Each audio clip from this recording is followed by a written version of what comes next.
Si Constance Grail, isang simpleng dalaga, ay nahulog sa gitna ng kaguluhan. Isang sumpa ang bumagsak sa kanya, ang kanyang kasintahan ay nagtaksil, at ang mundo niya ay biglang nagbago. Ngunit sa gitna ng trahedya, isang makapangyarihang lihim mula sa nakaraan ang nagbukas, isang puwersa na magtatakda ng kanyang kapalaran at maghihiganti sa lahat ng nagkamali sa kanya. Habang tumutunog ang kampana, hinayla ni Constance Grail ang kaibigan niyang si Kate sa masikip at pan ng taong liwasan, nagtataka kung may nagaganap bang pista. Pilit hinihikayat ni Kate si Constance na umuwi na, ngunit patuloy silang nasasalpok ng mga tao hanggang sa tuluyan silang magkahiwalay. Sinaklot ng takot si Constance habang hinahanap niya si Kate sa gitna ng dagsa ng tao, hanggang sa hindi niya namalayang nakalampas na siya sa barikadang inihanda para sa parusa. Napahinto siya nang umakyat sa entablado ang isang babaeng may balabal. Nang alisin ang hood, bumagsak ang mahabang itim na buhok sa likuran nito at kumislap ang mga matang kulay ametiste sa ilalim ng madilim na kalangitang binabasa ng ulan. Sa paningin ni Constance, napakaganda niya. Bumaba ang katahimikan. Pagkatapos, nagsalita ang babae, "Isumpa kayo. Isumpa kayong lahat." Bumuhos ang ulan kasabay ng pagsabog ng galit ng karamihan. Tinatawag siyang demonyo, mamamatay tao, ang tunay na isinumpa. Tinakpan ni Constance ang kanyang mga tainga at ipinikit ang mga mata, hindi handa sa marahas na kalupitang nagmumula sa karaniwang mga tao. Nang muli niyang imulat ang mga mata, nagtagpo ang kanilang mga tingin. Tila tumahimik ang buong mundo. Ngumiti ang babae ng may lungkot, at habang muling tumunog ang kampana, bumulong siya ng mga salitang para lamang kay Constance. Itinaas ng Verdugo ang kanyang talem habang lumuluhod ang babae. Tumama ang kidlat sa mismong sandaling bumagsak ang bakal. Bumalsik ang dugo kay Constance habang itinaas sa hangin ang pugot na ulo. Umungal ang karamihan, tapos na. Patay na siya, isang bangungot na magmumulto sa mga hiyaw ng batang si Constance. Lumipat ang tagpo sa mababang palasyo, ang Grand Merolean. 10 taon na ang lumipas mula noong gabing iyon sa plaza ng San Marcos. 16 na taong gulang na ngayon si Constance. Binati siya ni Viscount Hamsworth, sinabing tiyak na pagpapalain ng tadhana ang kanilang pagsasama, lalo na't ang panuntunan ng pamilyang Grail ay, "Kumilos ka ng may katapatan." Nanatili sa kanyang isipan ang mga salitang iyon. Ilang buwan pa lamang ang nakalipas nang bumagsak ang kanyang ama, ang mismong huwaran ng katapatan ng mga Grail, sa ilalim ng napakabigat na utang. Kapalit ng pagbabayad nito ng pamilyang Bronson, naipangako si Constance kay Neil Bronson, ang tagapagmana. Isang ganap na ginoo si Neil. Hindi niya may kakaila na matagal na niyang pinangarap ang magpakasal dahil sa pag-ibig. Para sa isang payak at hindi kapansin-pansing babae tulad niya, ang mapili ng isang gwapo at magalang na lalaki ay tila isang himalang inakala niyang biyaya. Di naglaon, nagdala ng nakakabagabag na balita ang kaibigan niyang si Mylene. May mga bulong-bulungan tungkol kina Neil at Pamela Francis. May nagsabing nakita raw silang magkasuyuan ng akala nila'y walang nakakakita.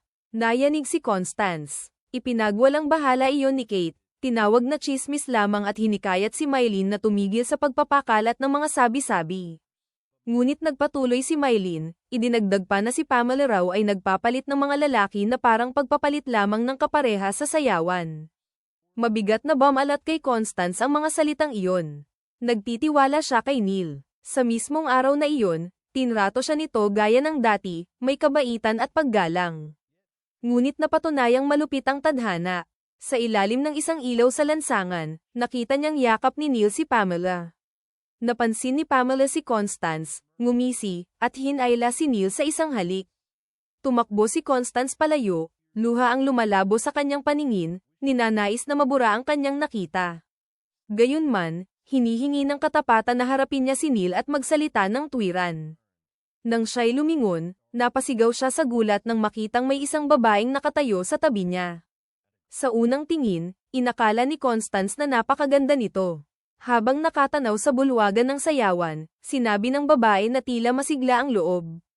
Inanyayahan siya ni Constance na pumasok, at dahil sa kanyang salita, pinayagan ang babae na makapasok. Nagpasalamat ang babae kay Constance sa kanyang tulong. Habang malalim ang iniisip ni Constance kung ano ang gagawin niya tungkol kay Neil, halos hindi niya napansin ang paglapit ni Brenda, na tahimik na nag-alok ng pagbati para sa kanyang pakikipagtipan. Nakatitiyak si Constance na nakita na niya noon si Brenda na kasama si Pamela. Habang naghahanda ng umalis si Brenda, mahinahong binalaan siya ni Constance na dumudulas ang palamuting buhok nito. Nanlaki ang mga mata ni Brenda sa kaba nang mapansing nakatanaw mula sa itaas si Pamela.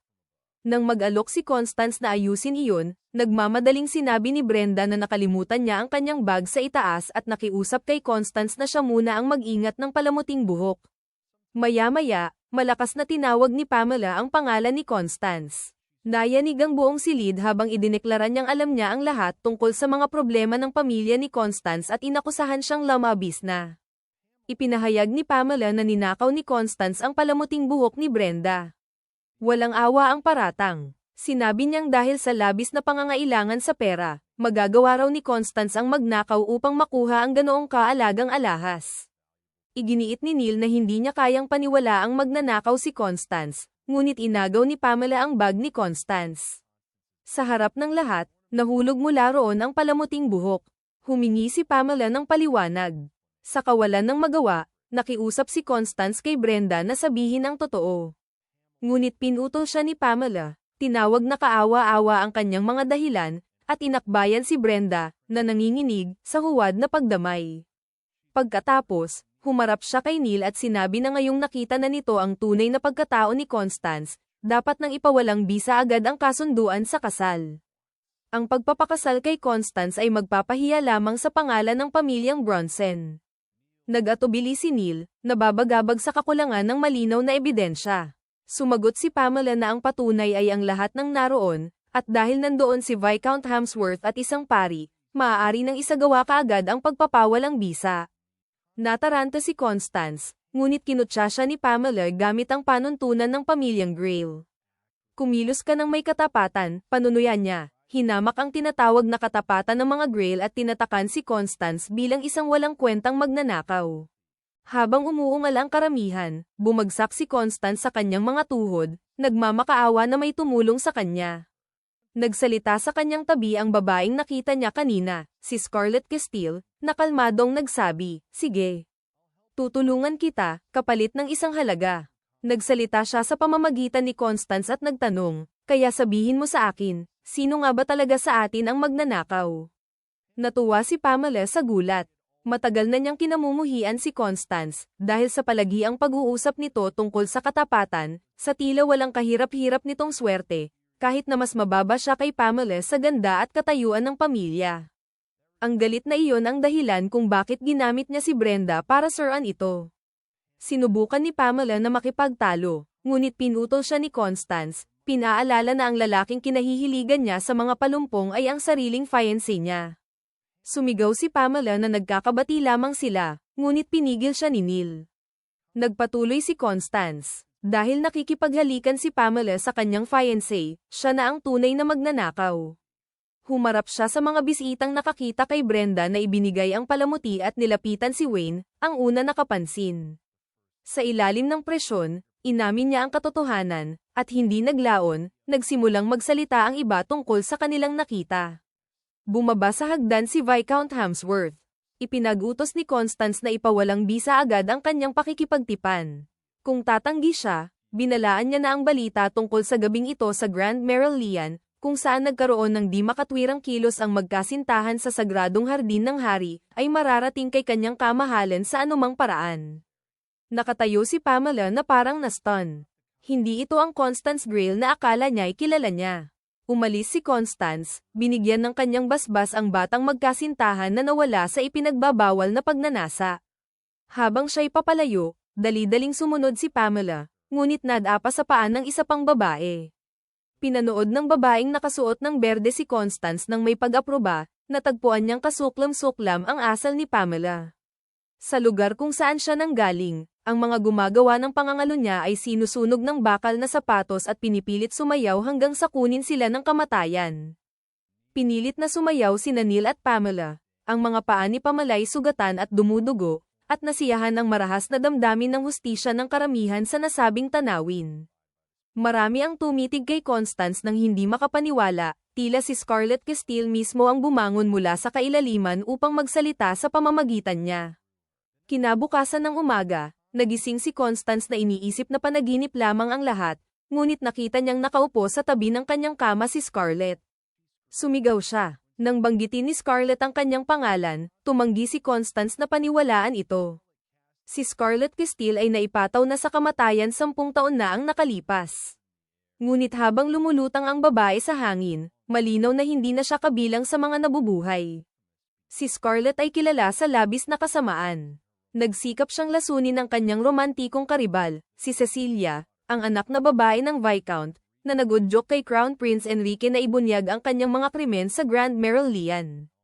Napawalang bisa ang kanilang pakikipagtipan, at ang walang habas na kalikasan ni Scarlett ay humantong sa kanyang pagbitay 1 dekada na ang nakalipas. Hindi niya naaalala ang kanyang kamatayan, kundi ang kanyang pampublikong kahihiyan sa Grand Merolean, napahiya sa harap ng walang kwentang si Enrique at ng pusong itim na si Cecilia. Pinuno ng galit ang alaala na iyon. Nang muling nagkamalay, natagpuan niyang muli ang kanyang sarili roon, hindi makapasok sa bulwagan. Tiyak niyang si Constance ang nagbigay daan sa kanyang pagdaan. Diretsyong sinabi ni Scarlett kay Constance na siya'y payak, madaling makalimutan, at walang karapatang ipagmalaki ang sarili. Gayunpaman, ang mapansin siya ni Scarlett ay isang bagay na maipagmamalaki niya. Nanatili si Scarlett upang tiyakin na tutuperin ni Constance ang kanilang kasunduan. Mula noon, ay lalaan ni Constance ang kanyang buhay upang tiyakin ang paghihiganti ni Scarlett at maisakatuparan ito hanggang wakas. Ilang sandali matapos iyon, bumisita siya sa isang ampunan at sinabi sa madre na kinatawan siya ng mga Orlamon, at nagpakilalang Letty. Ipinaliwanag niyang nais ng pamilya na mang-alap ng mga liham mula sa Maurice Home for Orphaned Children bilang paggunita sa araw ng pagkamatay ni Lady Lily. Bahagi ito ng plano upang tanungin ang mga maaaring may alam sa sinapit ni Scarlett. Sa tingin niya, makakatulong si Lily Orlamond. Tutal, magkaibigan sila. Matapos mamatay si Scarlett, inialay ni Lily ang sarili sa mabubuting gawain bilang pagsisisi sa kanyang mga kasalanan. Tinawag siya ng mga tao na White Lily of Charity dahil sa kanyang pagiging patas. Hinangaan siya ni Constance, ngunit 2 taon na ang nakalipas, nilaso ni Lily ang sarili at tinapos ang kanyang buhay sa kapilya ng kanilang pamilya. Hanggang ngayon, hindi pa rin alam ang dahilan. Para kay Scarlett, walang saysay na piliin ni Lily ang sariling wakas, lalo na para sa isang taong ganoon kasama ang ugali. Hindi ba sila magkaibigan? Tila hindi iyon ang tingin ni Scarlett. Mas gugustuhin pa niyang sumayaw ng patiwarik sa gilid ng bangin kaysa samahan ito. Naalala ni Constance ang mga kwento na si Lily lamang ang madalas bumisita kay Scarlett kapag walang iba. Noon pa man, alam ni Lily na hindi kailanman maglalason si Scarlett kay Cecilia. Ibig sabihin, may taong kayang magbintang at magbalat kayo laban sa isang babaeng tulad niya, at wala silang ideya kung sino iyon. Kaya nagpaalam na si Lily, iniisip na lampas na sa kanya ang usaping ito. Nais man niyang tulungan si Scarlett, mas pinili niyang iligtas ang sariling buhay. Matapos makuha ang mga liham mula sa mga bata, pupuntahan ni Constance ang lugar kung saan nagpakamatay si Lily. Para rito, kailangan niyang magbihis bilang madre. Pagdating sa tahanan ng Marquis ng Orlamon, binati niya ang gwardya. Kahit nakakatakot ang titig nito, dinala siya sa kapilya. Pagpasok, sinubukan ni Constance na mag-alay ng dasal para sa yumao, ngunit sinabi ni Scarlett na hindi iyon ikatutuwa ni Lily. Mas mabuting magmadali silang alamin ang katotohanan. Sa pagkakakilala ni Scarlett kay Lily, tiyak na may iniwan itong bakas, malamang ay nakatago sa likod ng isang pintura. Nang iangat ni Constance ang pintura, may napansin siyang bagay na nakakabit sa likod. May marahang yabag papalapit sa pinto, kaya agad niya itong kinuha at itinago. Pagpasok ng lalaki, hindi makapaniwala si Scarlett. Randolph Ulster. Ano ang ginagawa niya rito? Ayon kay Constance, asawa ni Lily Orlamond si Randolph mula sa House of Richelieu. Ngunit para kay Scarlett, isa siyang kaaway. May ilan pang tumatawag sa kanya na Panginoon ng Kamatayan. Tinanong ni Randolph si Constance tungkol kay George, ang munting batang madalas niyang kalaro sa ampunan. Bago pa siya magkamali ng sagot, bumulong si Scarlett na sabihing kulay kastanyes ang buhok ni George, at si Tony ang pulang buhok. Buti na isalba. Matapos ang usapan, nagpaalam siya. Inalok ni Randolph na ihatid siya pabalik sa ampunan. Nagpasalamat siya ngunit tumanggi, sinabing may aasikasuhin pa. Pagkalabas ng kapilya, nakahinga siya ng maluwag. Nakakatakot ang presensya ng lalaki. Naisip ni Constance kung naghihinala ito. Hindi matiyak ni Scarlett, ngunit alam niyang matalas ang pang-amoy nito. Samantala, napansin ni Randolph na nakatagilid ang pintura at may mga pirasong napunit sa sahig. Pagbalik sa ampunan, iniwan ni Constance sa tarangkahan ang hiniram na damit at kaunting pera. Nilapitan siya ng mga bata. Biglang sabi ni Tony, "Kiriki kirikuko." Nalito siya. Paliwanag nito, isa raw iyong orasayon para makilala ang masasamang tao, itinuro ni Lily bago siya mamatay. Kapag may kakaibang reaksyon ang tinanong, ibig sabihin masama iyon, at dapat silang magsitakas. Ibig bang sabihin, pinatay si Lily? Pag-uwi, bagsak sa pagod si Constance. Binuksan niya ang paketeng nakuha niya. May susi at isang papel na may utos. Sirain ang banal na kopeta ni Ares. Wala silang ideya sa kahulugan nito. Si Ares ay diyosa ng alitan at kaguluhan sa alamat ng Ferris, isang masamang diyos ang sinasabing nagpabagsak ng isang bansa, ayon sa kwento ng karatig lupain ng Adelbide. Ares din ang alias na ginagamit ni Scarlett tuwing nais niyang magsaya sa gabi. Tungkol sa susi, may numerong nakaukit dito, ngunit walang palatandaan kung saang pagawaan ito ginawa. Kulang ang bakas para malaman kung para saan iyon. Kalaunan, nakipagkita si Constance kay Kate. Nag-aalala ang mga kaibigan niya, lalo na't kakakansela lang ng kanyang kasunduan sa kasal. Umabot pa sa pahayagan ang insidente, may pamagat. Kaawa-awang si Constance Grayle, kahit maamong tupay mananagasa kapag ginipit. Opinyon iyon ng Mayflower. Kinabukasan, umuwi si Pamela sa kanilang lupain. Sabi dahil sa kalusugan, pero alam ng lahat na tumakas lang siya. Samantala, binoykot ng mga aristocrat ang kliyente ang Bronson Company dahil kay Neil. Kaninang umaga, humingi siya ng tawad kay Constance. Sinabi rin niya kung paano mapapatigil ang mga umaatake sa kanila. Hindi sinisi ni Constance ang ibang empleyado ng Bronson Company. Sobra siyang tapat para sa sarili niyang kapahamakan. Binalaan siya ni Kate na mag-ingat, dahil bigla siyang sumikat. Kahit ayaw ni Constance ikwento kung saan siya nagpunta kagabi, hindi na nang ulit si Kate. Handa siyang tumulong anumang oras. Sa nangyari, inisip ni Kate na iiwas na si Constance sa mga lalaki. Ngunit nagbago iyon nang makita niya ang liham ng imbitasyon sa sayawan ni Emilia Godwin. Kaya binati niya si Constance at hiniling na makahanap ito ng bagong manliligaw. Pagkaalis niya, nagpa siya si Scarlett na dadalo sila sa sayawan. Alam niyang si Baroness Godwin ay mahilig magkalat ng chismis tungkol sa kamalasan ng iba. Kapag tama ang galaw nila, kakanta ito na parang ibon sa panahon ng ligawan. Pagdating sa sayawan, nilapitan ni Constance si Emilia Godwin. Sa isang tingin, napansin ni Emilia na mas pino na ito kaysa dati, ngunit malayong-malayo pa rin kay Scarlett. Pagbati niya, ginaya ni Constance ang kilos at tindig ni Scarlett ng perpekto, hanggang sa kinilabutan si Emilia. Pagkaalis ni Emilia, napansin ni Scarlett si Aisha Huxley at pinapanta niya si Constance upang alamin ang sasabihin nito. Ngunit nang makita niya si Randolph, nataranta siya.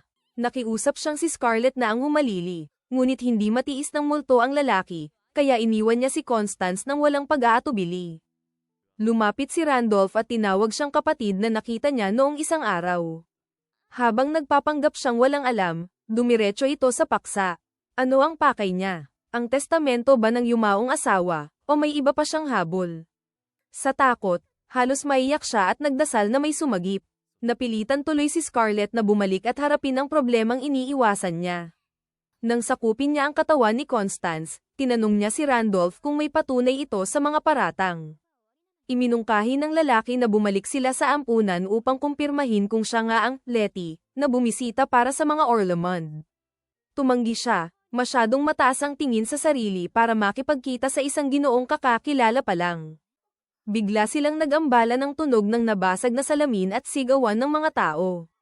Inatake ni Margot Tudor si Teresa Jennings, binasag ang baso sa kanya, at inakusahan itong may relasyon sa kanyang asawa. Matapos ayusin ang gulo, pinayagan muna ni Randolph na umalis si Constance. Ngunit nagduda pa rin siya kung talagang wala itong kinalaman. Pagkatapos ng salo-salo, nadatnan ni Constance si Emilia sa labas. Tinanong niya kung ano ba talaga ang nangyari kay Scarlett 10 taon na ang nakalipas. Pareho pa rin ang kwento, pinatay siya dahil sinubukan niyang lasunin si Cecilia. Ngunit ramdam ni Constance na may mas malalim pang lihim. Sinabi ni Emilia na sa ikapitong dibisyon ng Inmest Mars, sa lumang tirahan ng Montrose, matatagpuan ang imbitasyon sa loob ng sombrero ni Earl John Doe. Bago umalis, idinagdag niyang ang nagtatagumpay sa buhay ay ang mga nabubuhay. Kaya sana'y hindi mapilitang maagang magpaalam si Constance. Pinaghinalaan ni Scarlett na ang tinutukoy ni Emilia ay ang Earl John Doe Ball, isang lihim na sayawan kung saan nagtatago ang mga maharlika sa likod ng maskara. Pinakamainam itong lugar upang mangalap ng lihim na impormasyon. Aniya, ang mga hamak na dumadalo roon ay walang kinatatakutan, kahit mga Diyos. Upang makakuha ng maskara para kay Constance, kailangan nilang palihim na pumasok sa dating tahanan ni Scarlett. Dahil suki siya sa mga siyawang iyon, maaaring may lumapit kay Constance kung suot niya ang lumang maskara nito. Magiging pagkakataon din iyon upang matuklasan niya ang malalaswang lihim ng mga panauhin. Noon, naniniwala si Constance na ito ang tamang panuntunan. Ngunit nilinlang ang kanyang ama at isinangkot siya ni Pamela. Hindi sapat ang katapatan. Kung kasamaan ang kailangan upang maituwid ang lahat, handa siyang yakapin iyon. Pagpasok sa Castile residence, namangha si Constance sa laki nito. Hinarang siya ng isang seryosong lalaki at tinanong kung saan siya patungo. Nang sabihing sa silid-bihisan, itinuro nito ang daan. Nabahan ng damdamin si Scarlett nang titigan ng lalaking may gininto ang buhok, ang kanyang nakatatandang kapatid. Sa tingin niya ay wala silang gaanong pagkakahawig. Magkaiba sila ng ina, ngunit iba ang pananaw ni Constance, aniya, magkatulad ang paraan ng pagtawag sa kanya at ang tindig nila. Tinanong ni Scarlett kung narinig na niya si Cornelia of the Starry Crown. Siya ang huling emperatris ng karatig bansang Ferris, isang malawak na imperyo. Noon, pinapalakas ng Ferris ang kapangyarihan sa pamamagitan ng pagpapakasal ng dugong maharlika mula sa mga nasakop na lupain. Isang prinsipe ang tumakas kasama ang isang ginang, at nagkaroon sila ng anak, si Cornelia of the Starry Crown. Dahil sa kanyang dugo, may karapatan siya sa maraming koro ng tila kasing dami ng mga bituin, bukod pa sa trono ng imperyo. Maging ang Adelbide ay dating saklaw nito. Nang maghimagsik ang mga nasasakupan at bumagsak ang imperyo, nakaligtas siya sa bansang neutral na Soldita. Lumipas ang panahon, at kumalat ang balitang may isang dalagang taga-Soldita na nagtataglay ng dugo ni Cornelia, si Crownless Alinor, ina ni Scarlett. Ibig sabihin, nagmula si Scarlett sa dugong imperial ng Ferris. Matapos ang maikling salaysay, kinuha ni Constance ang maskara. Pagdating sa lumang Montrose residence, pinapasok si Constance matapos banggitin ang lihim na katagang, "It's in Earl John Doe's hat." Sa bulwagan, makapal ang usok habang palihim na nag-uusap ang mga maharlika. Agad siyang dinala ni Scarlett sa punong abala, si Deborah Darkien. Nagpakilala si Constance bilang heiress, kaya napalingon ng marami. May bisitang kapangalan noon 10 taon na ang nakalipas. Ngunit ayon kay Deborah, isa siyang padalos-dalos na dalagang naputulan ng ulo. Naway manatiling nakakabit ang ulo ni Constance. Habang kumukuha ng pagkain, naamoy ni Constance ang matamis na halimuyak mula sa isang babaeng kilala ni Scarlett bilang Jane. Bago pa niya masuri ito, nilapitan siya ni Viscount Hamsworth. Hindi maitago ng kasuutan at maskara ang kanyang anyo. Dito, nais niyang tawaging Moon Dappled-Ham. Tila hindi man lang siya nagsisikap magkubli. Sa pagbigkas ng "Hide a tree in the forest", sinabi niyang may bulok na kahoy ngayong gabi. Biglang may sumugod at nagbalitang natunugan na sila ng seguridad. Nagkawatak-watak ang lahat upang makaligtas. Gaya ng hinala ni Scarlett, may mali sa 3 mananayaw. Ginagamit ang sayawan bilang tabing sa bentahan ng tao. Sa gitna ng kaguluhan, nabangga ni Jane si Constance at bumagsak. Nabali ang kanyang palso at dahan-daang umagos ang dugo. Pinatakbo siya ni Scarlett, ngunit hindi niya maiwan ang babae. Pinunit niya ang damit at itinali ang sugat. Binalaan siya ni Scarlett na mapapahamak siya kapag nahuli, kahit wala siyang sala, papatayin siya agad. Ang kanyang kabutihan ang magpapahamak sa kanya. Nang ablutin siya ng opisyal, nagngit-ngit si Scarlett. Kumidlat, napabitaw ang lalaki. Isang marahas na hangin ang pumatay sa mga ilaw na tila masamang hudyat. Itinutok ng opisyal ang espada kay Constance at tinanong kung sino siya. Dumating si Randolph at pinigil ang kasamahang si Jorg Dana. Giit ni Jorg, gumagamit siya ng salamangka. Ngunit sinabi ni Randolph na mas mahalaga ang pagsagip sa sugatan. Malinaw na walang kinalaman si Constance sa bentahan ng tao, kaya walang dahilan upang arestuhin siya. 3 beses na silang nagkita, tila kapalaran na ito. Hiniling niyang magsabi siya ng totoo. Tumingin si Constance kay Scarlett, ngunit wala itong pakialam. Si Randolph ay isinilang sa House of Richelieu. Sila'y dakilang maharlika na kapantay ng mga Castile. Walang ibang mapili, tinanong ni Constance kung maaari silang magkasundo. Nabasa agad siya ni Randolph ngunit hindi ito nag-alinlangan. Tinanong niya kung handa siyang humarap sa iskandalo. Tinalikuran niya ang dating katapatan at tinanggap ang anumang kapalaran. Ayon kay Randolph, ang pinakamadaling paraan ay ang pagpapakasal, sa pamamagitan ng pakikipagkasundo.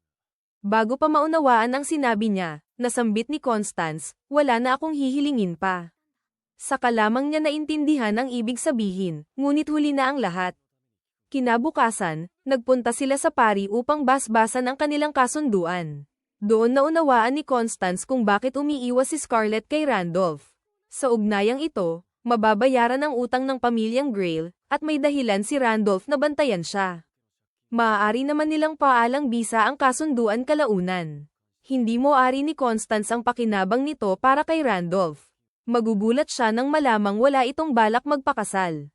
Ang pagkakaroon ng kasintahan ay magsisilbing panangga laban sa mga babaeng lalapit sa kanya. Sa huli, kapaki-pakinabang ito sa kanila. Sa seryosong usapan, ipinaliwanag ni Constance ang hangarin niyang linisin ang pangalan ni Scarlett mula sa maling paratang. Inakalang kathang-isip iyon ni Randolph, ngunit kapansin-pansing magkakaugnay ang detalye. May mga sandaling mistula siyang si Scarlett mismo. Wala siyang tutol sa hangarin nitong ipagtanggol si Scarlett, kapuri-puri ang kanyang malasakit. Tinanong niya kung may iba pa itong itinatago. Ayon sa bilin ni Scarlett, sinabi niyang wala. Ngunit halatang mahina siyang magsinungaling, nakikita iyon ni Randolph. Natuldukan na ang suliranin ni Constance sa utang, kaya inakala ni Scarlett na tapos na ang kanyang tungkulin. Ngunit sinabi ni Constance na tuwing nahaharap siya sa suliraning di niya kayang lutesin, tahimik siyang humihingi ng saklolo, at si Scarlett ang sumasagip sa kanya. Ngayon, siya naman ang magbabayad ng utang na loob kay Scarlett. Sa Royal Security Office, biglang pumasok si Kyle, nagrereklamo na ang mga bihag ay naglason at namatay sa kulungan. Ngunit tiniyak niyang walang tato ng araw ang pinuno nila, kaya walang ugnayan sa Dague Galles Organization. Iminungkahi ni Kyle na ipatawag si Constance para sa interogasyon. Ikinagulat niya nang ibunyag ni Randolph ang kanilang kasunduan. Balak din niyang dalhin siya kinabukasan sa Elbite Villa. Sa Elbite Villa, hinarap ni Randolph at Constance ang koro ng prinsipe, si Enrique Adelbide, ang lalaking kumalas noon kay Scarlett. Pumasok ang koro ng prinsesa, si Cecilia Adelbide, na nakasisilaw ang ganda. Agad niyang nagustuhan si Constance at inanyayahan itong magtsaa minsan. Sa pagitan ng malamig na titig ni Randolph at masiglang asal ni Cecilia, hindi alam ni Constance kung alin ang higit na nakakatakot. Naiinis si Cecilia na pinili ni Randy ang araw na abala siya sa tungkulin. Bigla siyang naging mapang mataas, ngunit natuwa ring makita itong naiilang, kaya pinatawad niya. May sasalubungin pa siyang marangal na panauhin mula sa timog. Nang hawakan niya ang kamay ni Constance, napakalamig nito. Tila hindi totoo ang kanyang maliwanag na anyo. Ibinahin ang usapan, tinanong ni Randolph si Enrique kung may balita sa sugo ng Ferris. Sagot ng prinsipe, mapagmataas ang mga iyon at kasaysayan lamang ang maipagmamalaki. Hindi na siya magugulat kung totoo ang balitang lugmok ang kanilang ekonomiya. Sa paglabas, tinanong ni Constance si Scarlett kung bakit ayaw nito kay Cecilia. Ngunit si Cecilia ang unang nagpakita ng pag-ayaw kay Scarlett. Para bang tinitingnan niya ang lahat ng may galit. Isang salita ang babagay dito, puot. Lumapit si Haring Ernst Adelbide kay Constance. Narinig niyang siya raw ang ikalawang anyo ni Scarlett, ngunit tila kaaya-ayang dalaga naman siya. Habang naglalakad sa hardin, sinabi ng hari na ang mga biyoleta sa kanilang kaharian ay may mapulang himig. May alamat tungkol sa engkantong naninirahan sa mga biyoleta ng Adelbide. Dahil sa kapabayaan, napalapit ito sa mga patay na sinusunog sa impyerno at nagdusa ng matinding paso. Nang tanungin kung ano ang palagay niya, nagsalita si Scarlett sa pamamagitan niya. Marahil nais iligtas ng engkanto ang mga patay. Hindi ito magpapatuloy mamukadkad ng buong tapang kung may ikahihiya. Sa sagot na iyon, naalala ni Ernst si Scarlett. Kung siya mismo ang tatanungin, malamang sasabihin niya, ang mga usapin ng ligaw na bulaklak ay hindi ko alintana. Sa sandaling iyon, tila nasal-ayan ng hari si Scarlett sa kanyang harapan. Ipinaalam ni Constance kay Randolph na ipinatawag siya ng isang komiteng imbestigatibo. Si Deborah Darkian ang nagutos na humarap siya sa Starlight Room ng Grand Merolean. Wala itong legal na bisa, kaya walang dahilan si Randolph na sumunod siya. Gayunman, determinado si Constance na dumalo. Tiyak siyang may higit pa siyang dapat malaman. Ayon kay Scarlett, bantog ang mga pulong ng komite ni Deborah, ngunit walang nakaalam ng nagaganap doon. Walang umiimik, kaya tinawag itong Silent Ladies Tea Party. Sa madilim na silid na kandila lang ang ilaw, sinalubong siya ni Deborah. Sa tatak dugo, nanumpa si Constance na walang ilalabas na anuman. Ibinunyag ni Deborah na nakatanggap siya ng liham mula kay Pamela, wala raw nilabag na batas si Constance. Kaya sila na ang hahatol upang hindi siya matulad kay Scarlett. Inuyam niya ang huling anyo ni Scarlett, gumugulong sa putik na parang laruan. Hindi raw niya matitiis ang gayong kahihiyan. Nagninggas ang galit sa mga mata ni Scarlett, ngunit sa paghawak ni Constance, kumalma siya. Ngayon, magkasama silang lalaban. Nang mangibabaw si Scarlett, sila na ang hahatol. Akala niya'y dagok kay Deborah ang Earl John Doe. Ngunit iginiit ni Deborah na siya ang nagsumbong sa mga batang mananayaw sa seguridad, at sarkastikong binanggit ang mga human trafficker sa kanilang hanay. Ngunit bakit may ugnayan ang lahat sa mga Darkian? Tulad ng Marquis ng McLean na tila kakutsaba ng mga alipinero, ang asawa ni Esther. Malamang hindi ito makaiiwas sa bilangguan, bagaman maaaring gaman ang sentensya kung ilalaglag ang pinuno. Gamit ang impluwensya ni Randolph, inalok niyang tulungan ng asawa ni Esther kapalit ng patoto. Baligtad na ang sitwasyon. Tiyak na alam ng Marchioness ng McLean ang pagkakasangkot ni Deborah. Umaasa si Constance na makuha ang kanyang patunay.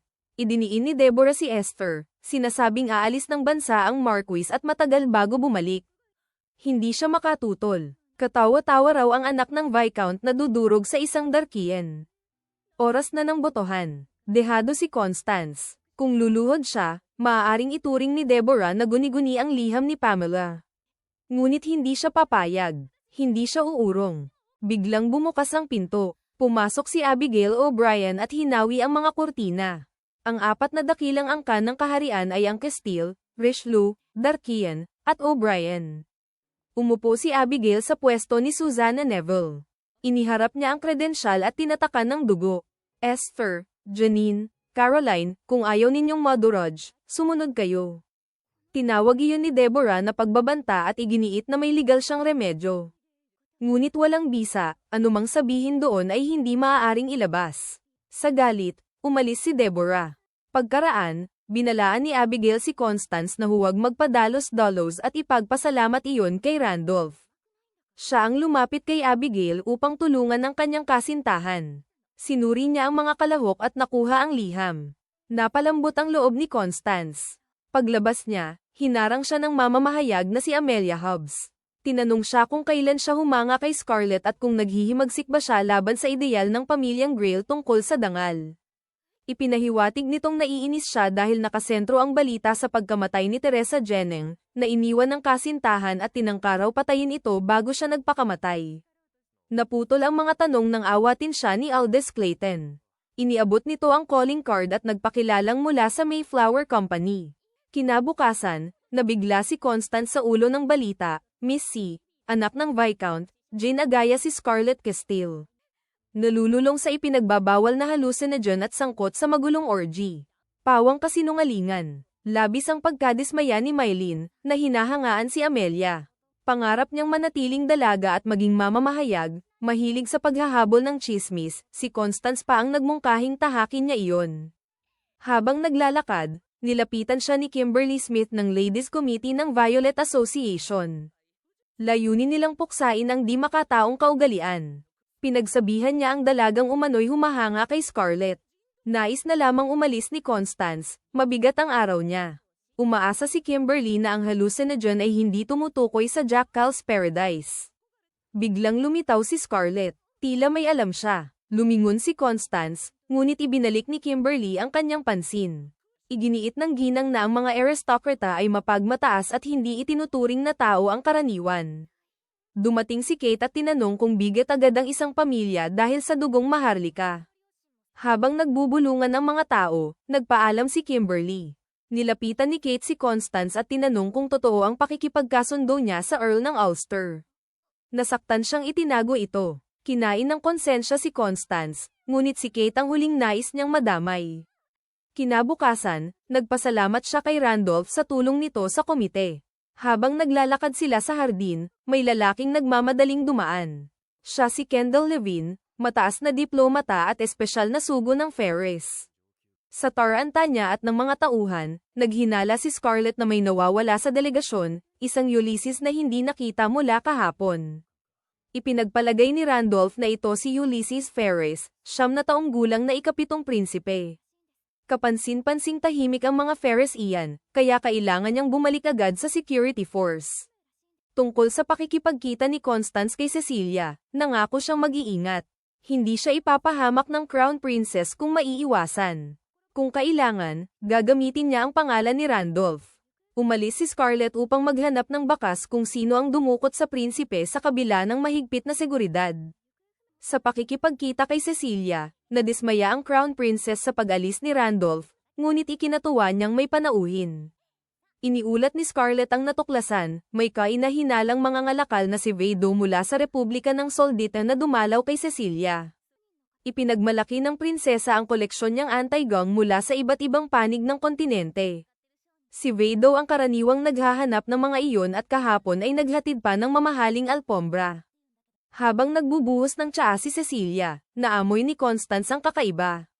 Dati sakitin ng prinsesa, kaya dinalhan siya ni Vado ng espesyal na tsaang halamang gamot. Dahil minsan ng muntik malason, inakala ni Constance na laging maingat ito, kaya iba ang tsaa niya. Isinalaysay ng Crown Princess ang nangyari. Noong araw na iyon, umatras si Enrique sa pakikipagkita kay Scarlett upang dalawin si Cecilia na nagpapagaling. Nagngalit si Scarlett. Kinagabihan, natuklasang may lason ng isang tapayan ng tubig. Katabi nito ang hakaw ni Scarlett.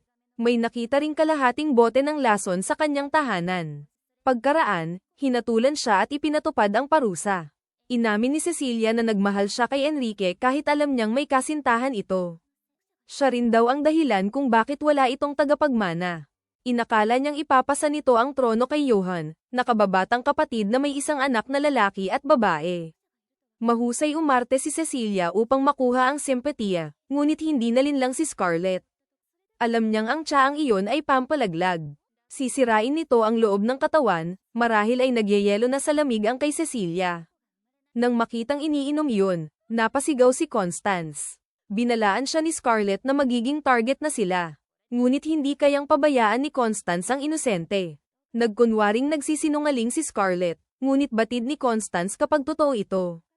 Maaaring magkasya ang isang bata sa hamper ni Vado, kaya nagpa siya silang magsiyasat pa. Sa ilang kumpanya, nalaman nilang hawak ng Ferris ang monopolyo sa naturang gamot. Walang nakakakilala kay Vado, mahalagang pahiwatig, ayon kay Scarlett. Biglang huminto ang karwahe, may sira raw ang gulong. Pagbalik ng kutsero, napansin ni Scarlett na iba ang tinig. Pagbukas ng bintana, nagulat si Constance sa lalaking nakatitig sa kanya. Upang masuri ito, binigkas niya ang itinuro ng mga bata, Kiriki Kirikuko. Agad sinubukan ng lalaki na buksan ang pinto, ngunit itinulak siya ni Scarlett gamit ang kapangyarihan nito. Sa desperasyon, bumunot ito ng baril at nagpaputok. Dumansya ang dugo sa bintana ng karwahe. Ligtas si Constance. Pagbukas ng pinto, si Aldous Clayton ang bumungad. Hindi siya makapaniwala, malayo ito sa lalaking nakita niya kanina. Nang mapansin siya, tumalikod si Aldous at sinabing pababayaan sana niya siya kung wala siyang nalaman. Itinutok ang baril, tinawag siyang ubod ng hanggal. Ilang sandali pa, dumating sila sa Folkvanger, ang House of Plenty sa Rosencruz Street, ang kilalang marangyang bahay aliwan. Kinabahan si Constance na ibebenta siya ni Aldous. Pagpasok, natawa si Abigail sa nangyari. Nabigla raw si Aldous nang makilala siya ni Constance kaya dinala siya roon. Si Abigail ang may-ari, at si Aldous, na tinawag niyang Rudy, ang tila bantay aso niya. Pati ang Mayflower Company na pinagtatrabahuhan nito ay pag-aari rin niya. Tungkol sa lalaking umatake kay Constance, binaril siya ni Aldez sa binti ngunit hindi ito natinag. Sanay na sundalo siya, hindi basta tulak. Para sa nagbebenta ng mapaminsalang droga, bakit si Constance ang pakay? Inisip niyang baka may nagawa siya. Biglang pumasok si Randolph, hinihingal. Ngunit kumalma ito nang makita siya. Sinundo niya ang kanyang Constance. Sa biyahe pa uwi, humingi siya ng paumanhin sa pag-aalala. Nauunawaan ni Randolph na wala siyang magagawa noon, ngunit sa susunod ay ipaalam muna sa kanya bago kumilos. Paglingon kay Scarlett, napansing tila nang hihina ito, inaantok at pagod. Naubos ang lakas niya sa paggamit ng kapangyarihan kaya nagpahinga muna. Pagdating sa bahay, nilapitan ni Kyle si Randolph at sinabing muli silang magtatrabaho ng gabi. Tungkol ito sa kotserong na baril. May tato itong araw sa batok. Naalala ni Constance ang kaparehong marka sa babaeng bumagsak sa masquerade ball. Tinawag ito ni Randolph na si Kiara Grafton, ngunit sabi ni Constance, tinukoy siya ni Scarlett bilang Jane. Nang marinig na may matamis itong amoy, kinumpirma ni Randolph na iyon ay Jackal's Paradise, isang malakas na hallucinogen, kilala rin sa ilang lupon bilang Jane. Ang kotserong umatake kay Constance ay tulak din ng droga at may kaparehong tato. Naisip niya kung sino ang mga ito. Ipinaliwanag ni Randolph na isa silang malawak na sindikatong matagal na nilang tinutugis, sangkot sa pagpatay, pagkidnap, human trafficking, at smuggling ng hallucinogen.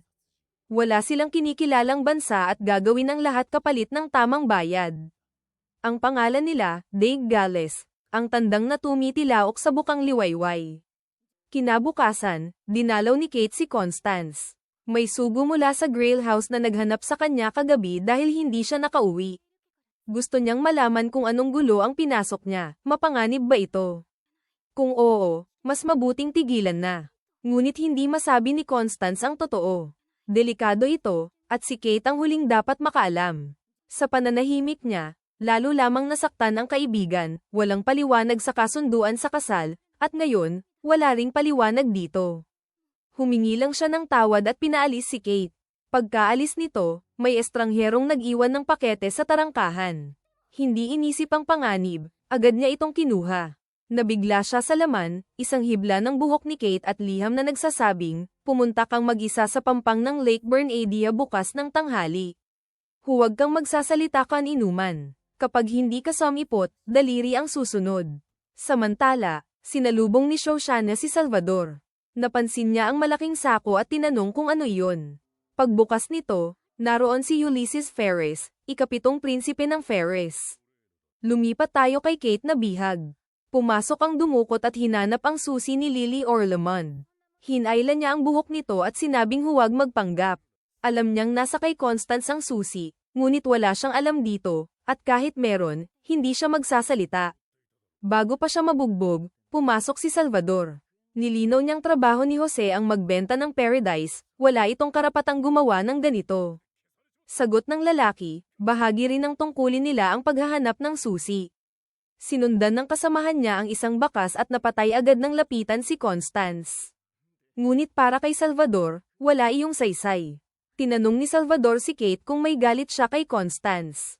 Wala, sa halip, ang pagkakakilala niya rito ang pinakamalaking biyaya sa buhay niya. Wala siyang ipinagmalaki ng higit kaysa sa pagiging kaibigan nito. 11 taon ang nakalipas, isang malamig na taglamig, binigyan siya ng ina ng basket ng cookies bago dumalo sa una niyang handaan. Sa pagdating, hindi pa niya nababati ng maayos si Pamela nang kutsain siya dahil sa amoy niya. Si Constance lang ang hindi ng insulto, sa halip, sinabi nitong amoy cookies siya. Naiirita, lumayo si Pamela at mga kasama nito. Ibinahagi ni Kate ang cookies kay Constance, at agad itong nasiyahan sa lasa.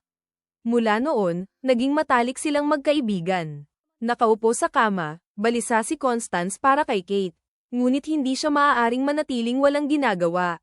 Sa paglabas niya, nakasalubong niya si Randolph. Nagtatanong ito kay Scarlett kung may iba pang gumamit ng Jackal's Paradise sa sayawan.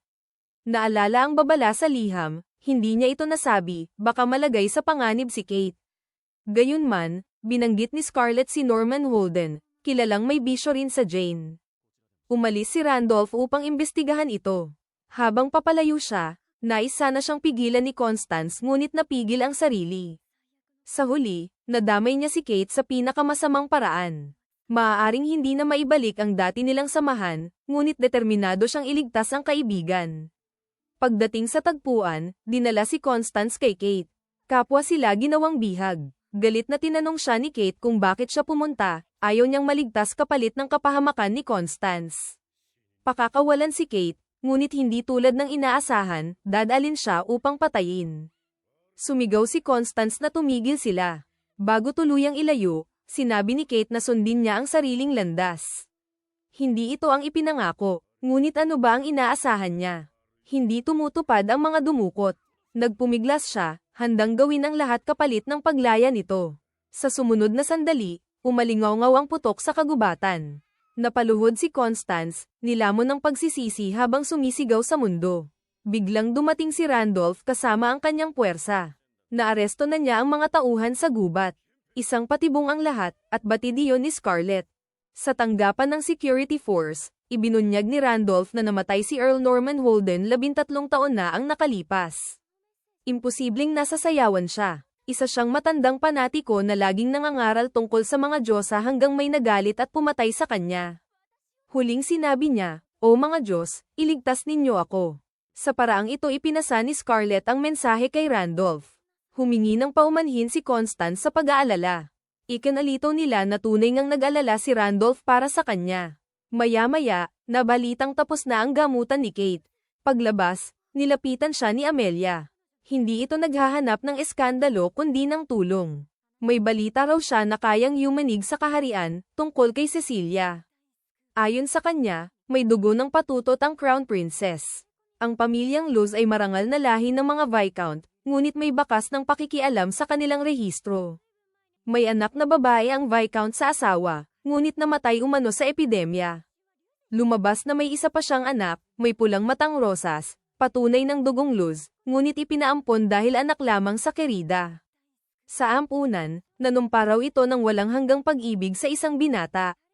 Ang pangalan niya, Sisi. Madalas lumabas ng palasyo ang Crown Princess upang tumulong sa mga dukha, patunay ng kanyang kabutihan. Ngunit hinala ni Amelia, nakikipagkita ito sa dating kasintahan. Nasira ang kanyang impormante dahil nalulong sa droga, kaya kailangan niya ng taong malapit kay Cecilia. Dito niya itinulak si Constance, na halos wala ng pagpipilian. Nang magkita sila ni Kate, niyakap niya ito agad. Nanginginig pa si Kate sa trauma. Sinabi ni Constance na may dapat itong marinig.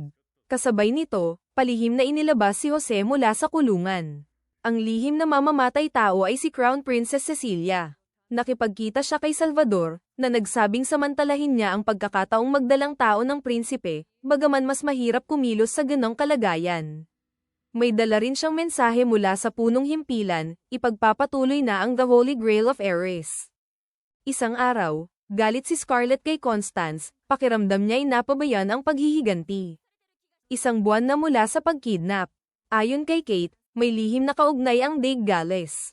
Ang spell ni Lady Lily ay password nila, at balak kunin ang susi. Ibinigay ito ni Constance kay Randolph para siyasatin. May tato ng araw ang dumukot, kaya kasapi ng sindikato, ngunit pinaslang sa selda. May saksi ring nakakita kay Crown Princess Cecilia malapit sa lugar. Nais ni Constance makausap si Abigail upang makaharap si Viscountess Aisha Huxley. May pakay si Scarlett sa kanya noong sayawan. Dahil maaaring di siya pansinin, humingi siya ng tulong sa House of O'Brien. Dumating si Abigail kasama si Lucia O'Brien. Nagulat si Constance nang makita ni Lucia si Scarlett at handgun ang amethyst na mata at pulang damit nito. Nangako si Abigail ng imbitasyon mula sa mga Huxley. Mula pa noon pala isipan na si Constance, ngayon malinaw na dahil kay Scarlett. Bagaman di niya nakikita si Scarlett, sinabi ni Abigail na masakit sa kanya ang pagbitay rito at handa siyang tumulong. Ininsulto siya ni Scarlett, alam iyon ni Abigail kahit di niya marinig. Hindi alam ni Constance na may iba pang nakakakita kay Scarlett. Matalas ang pakiramdam ni Lucia. Ayon kay Abigail, si Viscount Hamsworth ay nakakakita rin ng di makamundong nilalang. Sa karwahe, Ikinuwento ni Constance ang sinapit ni Teresa Jennings at Kevin Jennings, tangkang murder-suicide na ikinamatay ni Teresa at nag-iwan kay Kevin na baldado. Natuklasan ni Abigail na ang Dave Gales ang nagbebenta ng Jack Cal's Paradise. Ngunit nais ni Scarlett alamin ang nangyari kay Aisha 10 taon na ang nakalipas. Ginagaya siya nito, damit, kulay, ayos. Minsan sinabi, gusto kong maging ikaw. Sagot ni Scarlett, hindi kailangan ng dalawang Scarlett Castile. Nakipagkita si Randolph kay Duque Adolphus Castile upang magtanong tungkol sa The Holy Grail of Ares. Itinanggi ng Duque ang kaalaman at binalaan siyang buuin muna ang baraha bago maglaro. Sa bahay, binalikan ni Constance at Scarlett ang tangkang pagkalason kay Cecilia. May moonbow stone na hakaw na kahawig ng kay Scarlett sa tapayan ng Luz. Tumawag siya noon at sinampal pa si Cecilia. Ngunit kumpleto ang hakaw niya ng usisain. Lahat ay gawa ng iisang maestro. Gayunman, sinabi nilang peke ang isa, tila may nagpalit habang nasa kustodiya ng security force at ipinalit ang mula sa Luz Estate. Inutusan ng hari ang paghahalughog sa Castile residence. Natagpuan sa silid ni Scarlett ang kalahating botelya ng lason at siya'y ikinulong. Noon, akala niya'y si Cecilia ang may pakinabang. Ngunit makalipas ang 10 taon, galit pa rin ito kay Enrique at di naman gaaman. Ano ang layon niya? Kumbinsido si Scarlett na may kinalaman si Cecilia. Ayon kay Amelia, anak ito ng patutot at lumaki sa ampunan. Si Kevin Jennings, muntik nang makaalam ng totoo, nalulong. Ang negosyanteng Vado na dumalaw ng dukutin ang ikapitong prinsipe ng Ferres ay kahawig ni Salvador. Kung iisa sila, sangkot si Cecilia sa Dave Gales at sa bentahan ng Jack Cal's Paradise sa Rosencruz Street. Kung pagdurugtungin, pagdukot kay Ulysses, pagkidnap kay Kate, at paglaganap ng droga, lahat bakas ng Dave Gales. Inatake rin nila si Constance. May lihim na gumagalaw sa Adelbide sa loob ng 10 taon, marahil kaugnay ng pagbitay kay Scarlett. Tila roon din nasawi si Lady Lily. Huli niyang bilin, wasakin ang The Holy Grail of Ares. Nakipagkita si Constance kay Randolph sa museo sa St. Mark's Square, may donasyon ng Orlamond. Umaasa silang may pahiwatig doon tungkol sa susi. Itinuro ni Randolph ang banal na aklat ni Saint Anastasia, ngunit napaalala kay Constance na gutom siya. Habang kumakain, sinabi ni Randolph na matatagalan ang hiling ni Abigail. Pag-aari ni Cecilia ang ospital ni Kevin Jennings, kaya kailangan ng masalimuot na proseso. Ibinahagi ni Constance na binalikan nila ni Scarlett ang insidente 10 taon na ang nakalipas, lalo ang pagpapalit ng hakaw. Ayon sa tala, ang peke ay hindi bowstone kundi silver shell, kabibe na kapareho ang disenyo. Dahil bihira ang supply nito, sinuri ni Randolph ang mga bumili noon. Lumitaw ang pamilyang Spencer, apelyido ni Aisha bago magpakasal. May-ari sila ng pagawaan ng mahalagang metal, kaya posibleng gumawa ng kopya ng hakaw ni Scarlett. Maaaring sangkot din si Aisha sa Dave Gales. Binalaan niya si Constance na huwag magpadalos-dalos. Sa lugar ng pagbitay, walang maramdaman o maalala si Scarlett. Samantala, nagulat si Aisha na naabot siya ni Constance sa tulong ni Abigail. Hindi niya maunawaan kung bakit sinasabing kahawig ito ni Scarlett, walang makapapalit sa kanya. Si Scarlett ang kanyang diyosa. Noon, namangha pa siya nang maalala ni Scarlett ang kanyang pangalan. Pagdating ni Constance sa manor, galit si Aisha. Kumuha siya ng patalim bago ito harapin. Humingi siya ng paumanhin sa gulo ng bahay, ngunit walang pakialam si Constance. Sa pagyuko nito, tila si Scarlett Castile ang nasa harap niya. Dumiretso si Constance sa pakay. Tinanong niya ang amoy at muling nagtanong, bakit dala mo ang amoy ng Jack Cal's Paradise? Namawi si Aisha ngunit nagkunwaring walang alam. Sikat daw noon ang hallucinogen, pabango lang ang suot niya. Mahinang palusot. Nang tatalikod siya, sinabihan siya ni Constance na parang batang walang disiplina. Ibang presensya ang naramdaman niya, nagsalita si Scarlett sa pamamagitan ni Constance. Mas nakay-insulto raw ang panlilinlang nito. Sino sa palagay mo ang kinakausap mo? Sa paningin ni Aisha, si Scarlett Castile ang kaharap niya. 10 taon na ang nakalipas, ito ang sentro ng mundo niya. Walang pag-ibig kina Scarlett at Enrique, ngunit magaan ang samahan nila. Humanga si Aisha sa kanila. Nang pumasok si Cecilia at kumalat ang balitang pag-ibig na lampas sa estado, desperado siyang pigilan iyon. Isang araw, nagtsa siya kasama si Sharon na pumapayat. Ipinakita nito ang likido, smelling salts na delikado kapag sobra. Naalala ni Aisha ang mahinang katawan ni Cecilia. Kung magkasakit ito, babalik sa lupain nila. Isinuot niya ang kopya ng Moonbow Stone na hakaw at nagtungo sa bahay ni Cecilia sa kunwaring pagdamay. Lingid sa kanya, nag-eskandalo na roon si Scarlett. Nakakita siya ng tapayan at ibinuhos ang smelling salts, sinasabing para iyon kay Scarlett. Kung magagawa niya iyon, baka maging siya si Scarlett. Lumabas ang totoo. Iginiit ni Aisha na hindi niya alam na lason iyon, slim ang drug lang daw at nasa kanya pa ang bote. Humingi siya ng tawad kay Scarlett. Alam niyang inosente ito ngunit hindi umamin. Iginiit niyang ginawa niya iyon para rito, ngunit mas pipiliin ni Scarlett na mamatay kaysa gumawa ng ganoong kahihiyan. Para lang sa sarili ang ginawa ni Aisha. Sa guilt, itinaas niya ang patalim upang magpakamatay, ngunit pinigilan siya ni Constance. Mas mabuting mabuhay at magbayad sala. Nawalan siya ng malay at dinala ng mga katulong. Makalipas ang ilang araw, nakipag-ugnayan si Aisha sa Mayflower Company upang umamin. Sa labas, sinalubong ni Randolph si Constance. Sinabi niyang si Aisha ang naglagay ng lason sa tapayan ng Luz. May bote pa ito ngunit 10 taon na, kaya matagal ang beripikasyon. May ugnayan din siya sa Dig Gales. Sinabi ni Randolph na ibigay ang detalye kapag kalmado na siya. Pag-uwi, nagalit si Scarlett. Gusto niyang mamatay si Aisha. Ngunit hindi papayag si Constance na gamitin siya bilang dahilan hanggang huli. Mawawala rin ang mga pahiwatig kung mamamatay ito. Marami pang misteryong dapat lutasin. Nangako si Constance na gugugulin ang buhay para makamit ni Scarlett ang paghihiganti. Natukoy na nila ang naglagay ng lason sa tubig, ngunit hindi pa ang naghalo ng lason sa Jackal's Paradise na dapat ay banayad na droga lamang. Sa isang maulang gabi, nakipagkita si Amelia kay Rufus May. Ipinabatid nito na kainahinala ang daloy ng salapi sa paligid ng Crown Princess. Pagkaraan, nagulat siya kay Deborah na patungo si Aldous Clayton upang kapanayaman si Aisha. Gayunman, duda siya na si Aisha ang tunay na puntirya ni Deborah. Habang papunta kay Aisha, napansin ni Aldous na ang mayordomong kasalubong niya sa pasilyo ay biglang naglaho. Kinabahan siya at agad sumugod sa silid ni Aisha, kung saan natagpuan niya itong Nolleson. Sa huling lakas, sinabi nito na si Salvador ng Dig Gales ang salarin at dala nito ang bote ng gamot. Hiniling din niyang siyasatin ng pinsan niyang si Sharon. Sa huling sandali, inisip ni Aisha kung mapapatawad pa siya ni Scarlett.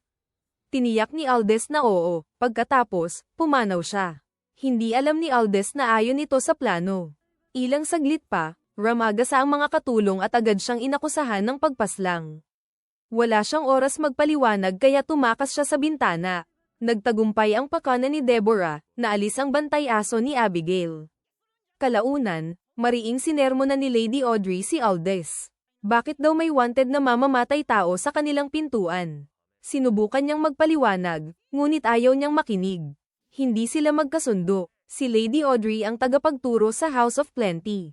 Itinuturo niya ang pag-aayos, pagpili ng best tida, at higit sa lahat, kung paano paikutin ang mga ginoo. Nang magbulungan ang mga dalaga, pinagsabihan niya ang mga ito. Ngunit nang isisi niya kay Abigail ang gulo, tumutol sila. May nagtanong kung ano ang kasalanan nito. Ipinaliwanag ni Audrey na ipinagkatiwala sa kanya ng dating Duke O'Brien ang pagbabantay sa establishmento, at sineseryoso niya iyon. Itataboy niya ang sinumang tamad.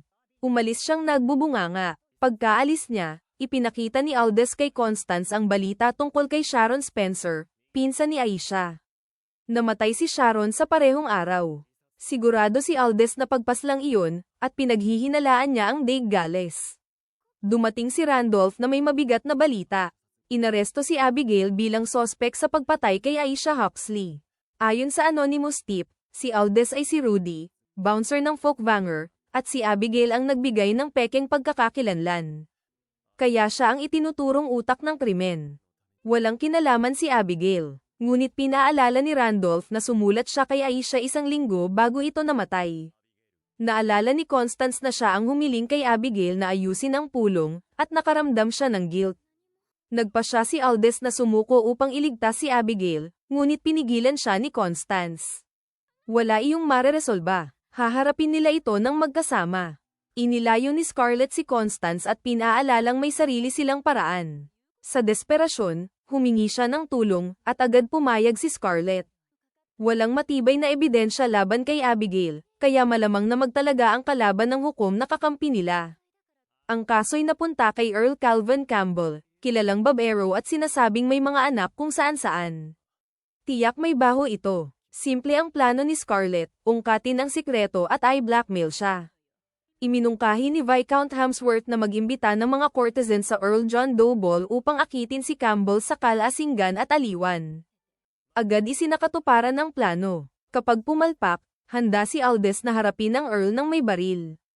Nagpasalamat ang isa sa mga dalaga kay Constance sa pagbibigay ng pagkakataong makabawi kay Abigail. Noon, siya at si Rebecca ay nakakulong sa isang malagim na lugar, parang bilangguan. Imposibleng makatakas, hanggang dumating si Abigail at binili ang lahat ng dalaga roon, at iniligtas sila. Utang nila rito ang lahat. Maging si Lady Audrey, na minsang minaliit ang mga dalaga bilang halos hindi karapat-dapat maging bulaklak sa libing, ay sumuporta rin. Ang sino mang gagalaw kay Abigail ay kalaban ng Folkvanger. Inutusan niya ang mga dalaga na gamitin ang lahat ng taktika. Huhuberin nila ang Earl, sa talinghaga. Sa sayawan, nakatayo si Earl Campbell sa gilid, inis na walang pumapansin sa kanya sa kabila ng paghahanda niya. Pagkatapos, lumitaw si Miriam, ang ipinagmamalaki ng Folkvanger, na parang diwata ng rosas. Sabik siyang nilapitan ng Earl, ngunit hinarang siya ni Hamsworth at inangkin. Naging katawa-tawa ang Earl. Nagbago ang timpla niya nang mabangga siya ni Rebecca na tila problemado. Inalok niyang siya ang hangin na magtataboy sa ulap nito. Ibinulong ni Rebecca na inaresto si Abigail at natatakot siyang maghirap. Inamin ni Campbell na siya ang hahatol sa kaso. Ang akala niyang karaniwang tungkulin ay naging kawili-wili. Nangako siyang aalagaan siya, kung kakailanganin. Ngunit nang banggitin ni Rebecca na ganoon din ang alok ni Hamsworth, nagmayabang si Campbell tungkol sa yaman niya. Maamong tinanong ni Rebecca kung saan ito nagmula. Kalaunan, nagulat si Rebecca kay Constance. Dinidivert ni Campbell ang pondo ng mga ospital at ampunan, mga institusyong suportado ng Estado. Sa papeles, malinis ang daloy.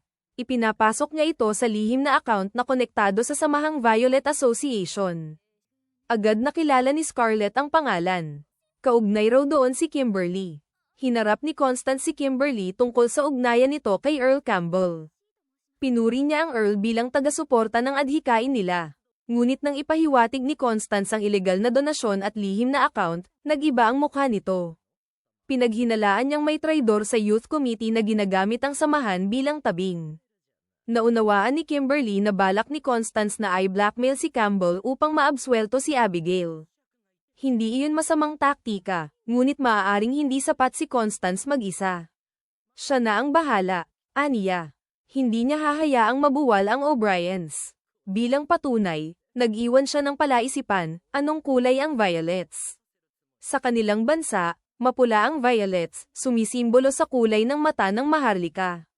Sa Ferris, bughaw-lila ang mata ng dugong hari. Malalim ang kahulugan. Sinimulang buuin ni Constance ang katotohanan tungkol sa Violet Association, ngunit inawat siya ni Scarlett. Oras na ng hatol. Habang nakatayo si Abigail sa hukuman, naghintay si Constance sa labas, nananalangin.